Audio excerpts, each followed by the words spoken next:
স্বাগত বিবিএ টিভির সংবাদে, সাথে আছি মোহাম্মদ আসাদুজ্জামান টিটো। প্রথমেই জানিয়ে দিচ্ছি গার্ডিয়ান লাইফ ইন্স্যুরেন্স সংবাদ শিরোনাম। বাণিজ্য ঘাটতি কমানো গেলে যুক্তরাষ্ট্র শুল্ক আরও কমাবে বললেন বাণিজ্য উপদেষ্টা। মার্কিন বাণিজ্য প্রতিনিধি দল আসছে আজ। প্রবৃদ্ধির অঙ্গীকারে ন্যাশনাল ব্যাংকের ম্যানেজার্স মিট অনুষ্ঠিত। ব্র্যাক ব্যাংকের প্রিমিয়ার গ্রাহকরা আলফা ক্যাটারিংয়ে পাবেন বিশেষ সুবিধা। ইউনিয়ন ইন্স্যুরেন্সের এজিএম এ 10% লভ্যাংশ অনুমোদন। সরকারি পরিসংখ্যানে মূল্যস্ফীতি কমলেও বাজারে ভোক্তার নাভিশ্বাস। ফেব্রুয়ারির পর চলে যেতে হবে, মানুষের জন্য কিছু করে যেতে চাই বললেন অর্থ উপদেষ্টা। মানুষের জন্ম হয়েছে উদ্যোক্তা হওয়ার জন্য বললেন প্রধান উপদেষ্টা।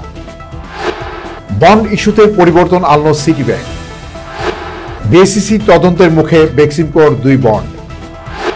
কুষ্টিয়ায় বাবা মায়ের কবরে সমাহিত ফরিদা পারভীন।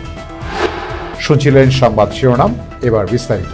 জীবন অনিশ্চিত, তাই সময় মতো জীবনের ডাক শুনুন।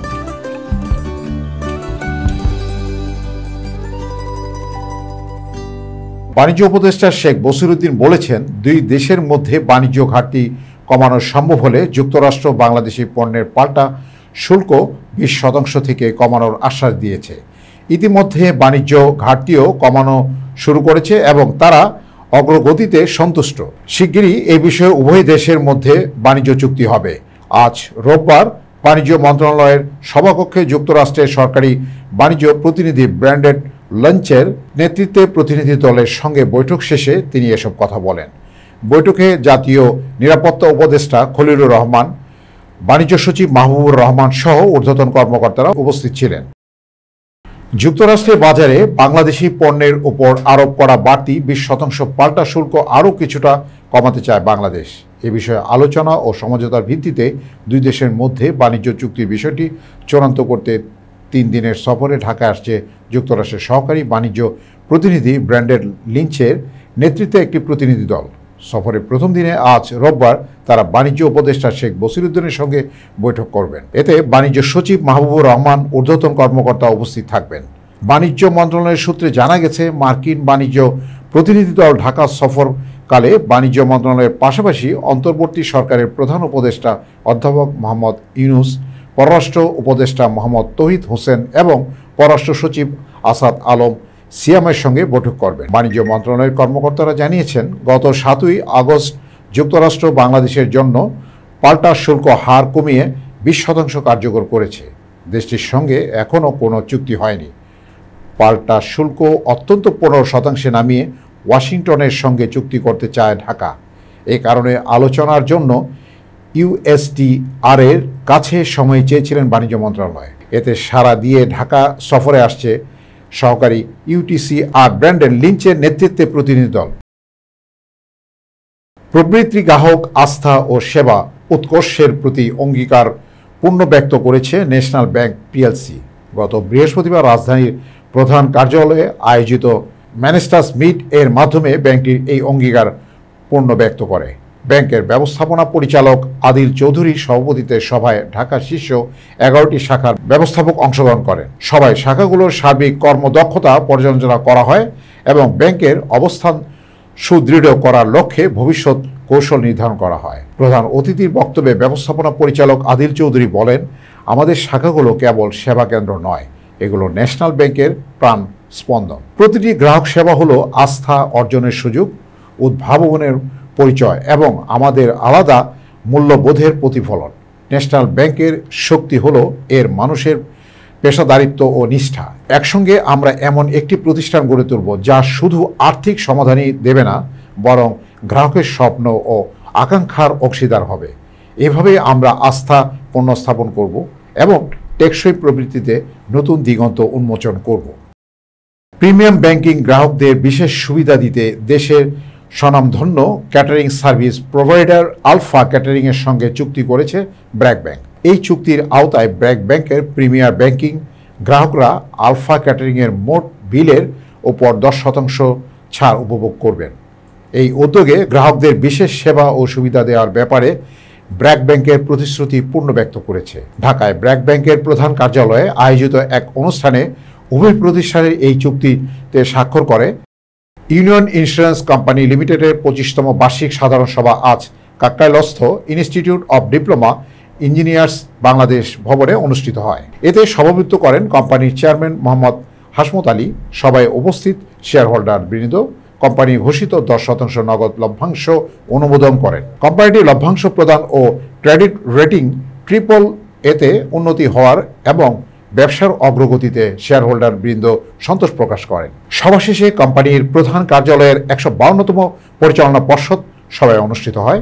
এতে সর্বসম্মতিক্রমে মোহাম্মদ হাসমত আলী পরবর্তী মেয়াদের জন্য কোম্পানির চেয়ারম্যান এবং বেলায়েত হোসেন ভাইস চেয়ারম্যান পুনর্নির্বাচন হন। অন্যান্যর মধ্যে নির্বাহী কমিটির chairman Mohammad Azizur Rahman, finance and investment কমিটির চেয়ারম্যান আলহাজ নুরুদ্দিন আহমেদ, গ্রাহক সুরক্ষা ও প্রতিকার কমিটির চেয়ারম্যান জাহাঙ্গীর আলম, অডিট কমিটির চেয়ারম্যান মোহাম্মদ ফয়েজ NRC, কমিটির চেয়ারম্যান MUA কাদের এবং ঝুঁকি ব্যবস্থাপনা কমিটির চেয়ারম্যান ব্যারিস্টার মাশফিকুর রহমান পুনর্নির্বাচিত হন। সভায় আরও উপস্থিত ছিলেন শেয়ার হোল্ডার পরিচালক মোহাম্মদ মোসাদ্দেক আলী ফালু, সবাই কোম্পানির অন্যান্য পরিচালক বৃন্দ, মুখ্য নির্বাহী কর্মকর্তা তালুকদার মোহাম্মদ জাকারিয়া হোসেন এবং কোম্পানির সচিব সাফকাত মাওলা উপস্থিত ছিলেন। সরকারি পরিসংখ্যানে মূল্যস্ফীতি কমলেও বাজারে গিয়ে ভোক্তারা নাভিশ্বাস উঠছে। নিত্যপণ্যের বাজারে নেই স্বস্তি। বাংলাদেশ পরিসংখ্যান ব্যুরো সর্বশেষ তথ্য বলেছে, আগস্ট মাসে দেশে সামগ্রিক মূল্যস্ফীতি নেমে এসেছে 8.29%। এটি গত 3 বছরে সবচেয়ে কম হার। তবে এর মানে এই নয় যে বাজারে নিত্যপণ্যের দাম কমেছে, বরং উল্টো খাবার দাবারের ক্ষেত্রে দাম আরও বেড়েছে। BBS-এর তথ্য অনুযায়ী শুধু খাদ্যপণ্যের ক্ষেত্রে মূল্যস্ফীতি এখন 7.60%, যা আগের মাসে 0.4 পয়েন্ট কম ছিল। চাল, ডাল, ডিম, মুরগি, পেঁয়াজের মতো প্রতিদিনের খাদ্যপণ্য কিনতে ক্রেতাদের আগের চেয়ে বেশি টাকা গুনতে হচ্ছে। কিন্তু একই সময় খাদ্য বহির্ভুক্ত খাতের কিছু জিনিস যেমন পোশাক, টেলিযোগাযোগের খরচ, কিছু ভোগ্যপণ্য বা সেবার দাম কিছুটা কমেছে। এর ফলে গড় হিসাব সামগ্রিক মূল্যস্ফীতি কমে এসেছে। ফলে সরকারি পরিসংখ্যান ইতিবাচক হলেও ভোক্তার জীবনে সেই স্বস্তি আসছে না। আগামী ফেব্রুয়ারি মাসের পর চলে যেতে হবে। এর আগে দেশের মানুষের জন্য কিছু করে যেতে চান বলে মন্তব্য করেছেন অন্তর্বর্তীকালীন সরকারের অর্থ উপদেষ্টা ডক্টর সালেউদ্দিন আহমেদ। রোববার সকালে জাতীয় রাজস্ব বোর্ড মাল্টিপারপাস হলে tax representative management system software উদ্বোধন অনুষ্ঠানে তিনি এসব কথা বলেন। এতে সভাপতিত্ব NBR chairman Abdur Rahman Khan. Doctor Salehuddin Ahmed বলেন, আমি NBR চেয়ারম্যানকে জিজ্ঞেস করলাম, সুফলকে আমরা দেখে যেতে পারবো? কারণ আমাদের ফেব্রুয়ারি মাসের পরে চলে যেতে হবে। এর আগে কিছুটা দেখে যাব কিনা প্রধান উপদেষ্টা প্রায় আমাকে বলেন, কিছু কিছু কন্ট্রিবিউশন করে যাই আমরা। কন্ট্রিবিউশন মানে বাইরের অনেক বিরাট এই সেই অনেকেই চোখে দেখেন না, করলেও দেখে যে কিছুই হচ্ছে না। আজও দেখলাম কোনো একটা পত্রিকায়, নাম বলবো না, সবখানে লিখেছেন হতাশা, উনি আসার কথা কিছুই দেখছেন না মনে হয়। আমি জানি না উনি দেখছেন কিনা। মানুষের জন্ম হয়েছে উদ্যোক্তা হওয়ার জন্য, চাকরি করার জন্য নয়, এমন মন্তব্য করেছেন প্রধান উপদেষ্টা অধ্যাপক মোহাম্মদ ইউনূস। রোববার সকালে রাজধানীর আগারগাঁও পল্লী কর্মসহায়ক ফাউন্ডেশন ভবন 2 এর উদ্বোধন অনুষ্ঠানে প্রধান অতিথির বক্তব্যে তিনি একথা বলেন। প্রধান উপদেষ্টা বলেন, মানুষ কারো চাকরি করার জন্য আসেনি, মানুষের জন্ম হয়েছে উদ্যোক্তা হওয়ার জন্য। কাজেই সেদিকে যেন আমরা যেতে পারি, সবাইকে সেই সুযোগ যেন দিতে পারি। তিনি বলেন, এখন মানুষ বহু রকমের উদ্যোক্তা হয়েছে, আমরা কারো তালিকা করে রাখিনি, কাজেই আরও সুযোগ আসছে। এর বড় কারণ হলো প্রযুক্তি। প্রযুক্তি আমাদেরকে সমস্ত কাজে একেবারে বিশ্বের সঙ্গে যুক্ত করে দিয়েছে। এখন প্রযুক্তিকে ব্যবহার করার সময় এসেছে। তিনি আরও বলেন, আমরা প্রতিটি মানুষকে তার নিজের সক্ষমতাকে কেন্দ্র করে যেখানে যেতে চায় সেখানেই যাওয়ার সুযোগ করে দিতে চাই। পুঁজিবাজারে ব্যাংক খাতে তালিকাভুক্ত কোম্পানি সিটি ব্যাংক PLCর পরিচালনা পর্ষদ বন্ড ইস্যু করার ক্ষেত্রে টাকার পরিমাণে পরিবর্তন এনেছে। কোম্পানিটি এবার 800 কোটি টাকা থেকে বাড়িয়ে 1200 কোটি টাকার বন্ড ইস্যুর সিদ্ধান্ত নিয়েছে। রোববার ঢাকা স্টক এক্সচেঞ্জ DSE ও চট্টগ্রাম স্টক এক্সচেঞ্জ CSE সূত্রে এ তথ্য জানা গেছে। তথ্য মতে চলতি বছরে 9 ফেব্রুয়ারি 800 কোটি টাকার বন্ড ইস্যু করার ঘোষণা দিয়েছে সিটি ব্যাংক কর্তৃপক্ষ। তবে 11 সেপ্টেম্বরের পরিচালনা পর্ষদ সবাই এ অর্থের পরিমাণ বাড়িয়ে 1200 কোটি টাকা করার সিদ্ধান্ত নিয়েছে। বর্তমানে বাজারের অবস্থার কারণে ব্যাংকটি এই সিদ্ধান্ত নিয়েছে। এই বন্ড ইস্যুর মাধ্যমে সিটি ব্যাংকের ব্যাসেল 3 অনুযায়ী ব্যবসা শক্তিশালী করা হবে।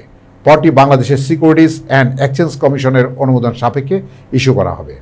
পুঁজিবাজার থেকে বেক্সিমকো গ্রুপের দুই প্রতিষ্ঠান বেক্সিমকো গ্রিন সুকুক বন্ড আর ইস্তানিয়া ও আইএফআইসি গ্যারান্টের Sreepur township green zero coupon বন্ডের মাধ্যমে সংগৃহীত তহবিল অপব্যবহার হয়েছে কিনা তা অনুসন্ধান করার জন্য সিদ্ধান্ত নিয়েছে নিয়ন্ত্রক Bangladesh security and exchange commission. এ অনুসন্ধান কার্যক্রম পরিচালনা করার জন্য 3 সদস্যের পৃথক 2টি তদন্ত কমিটি গঠন করা হয়েছে। গঠিত তদন্ত কমিটিকে আগামী 60 দিনের মধ্যে তদন্ত কার্যক্রম সম্পন্ন করে প্রতিবেদনের দাখিলের নির্দেশ দিয়েছে কমিশন। লোকসঙ্গীতের বরেণ্যের শিল্পী ফরিদা পারভিন শনিবার 13 সেপ্টেম্বর রাত 10:15 ইউনিভার্সাল মেডিকেল কলেজ হাসপাতালে চিকিৎসাধীন অবস্থায় মারা যান ফরিদা পারভিন।